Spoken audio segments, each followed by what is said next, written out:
definitely something that the president really had to do. And I think that what happened, the tragic incident that happened to him, and how to prevent something like this from ever happening again definitely has bipartisan support. But then ultimately the devil is in the detail. You also need to take into consideration that he was trying to really draw a fine line between bad police officers and good police officers. He talked about how not the entire police force is, acts the way that these individuals did against Tyree Nichols, just because the Democrats have in recent years been associated with, rightly or wrongly, with the defund the police movement. And he was, he has to strike a very a balance, so to say, with, calling for accountability on the one hand, but not appearing to be anti-police on the other. So I think there is an appetite for reform. That's definitely true, but how it goes about, again, is yet to be seen. Let's talk about the president's approval ratings. And there was a survey that was done recently, and it showed that some of the Democrats do not really have faith in their president. And they were waiting for this State of the Union address to be conducted, and then they see how Joe is going to handle that speech. Jessica, coming back to you, do you think that after this speech, probably his approval rating will jump up a little bit?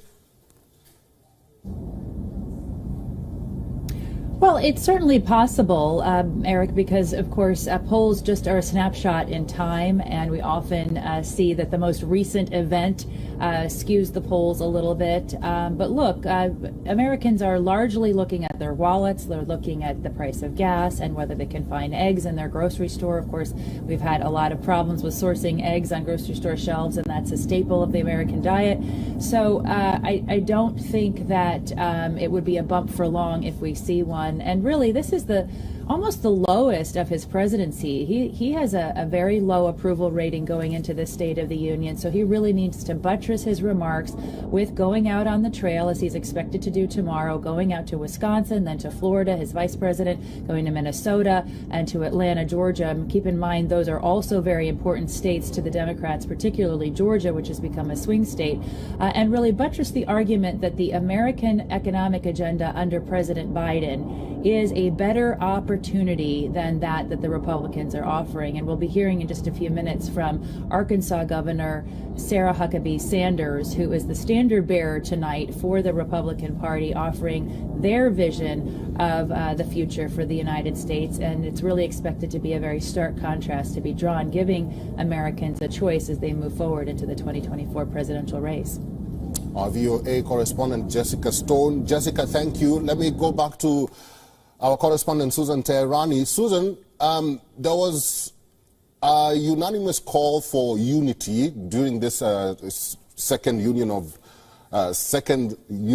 the state speech. Do you think that really happened? I mean, a lot of the accomplishments, the laundry list of accomplishments that the president touted during his speech wouldn't have been passed without bipartisan support.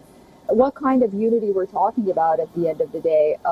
Again, as Jessica noted, this debt ceiling is going to be really a test for both Kevin McCarthy and Joe Biden to see how close they can come together on the budget, for example. But then on the other hand, you have, many who believe that Joe Biden is, first of all, soft on China regarding foreign policy.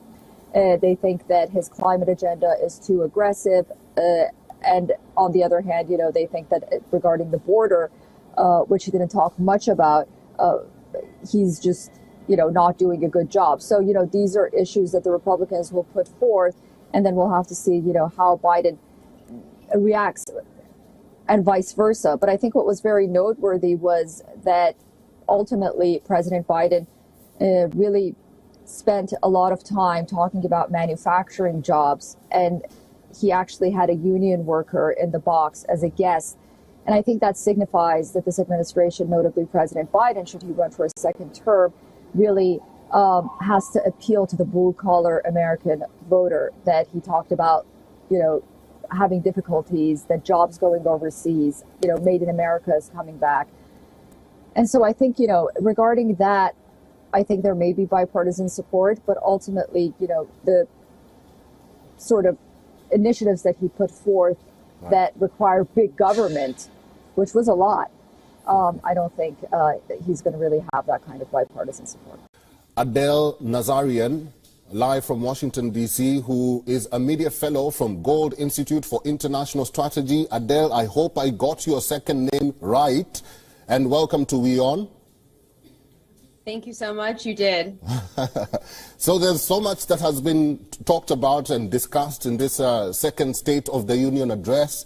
The president spoke about police reforms. He spoke about assault weapons ban. He also spoke about LGBTQ rights.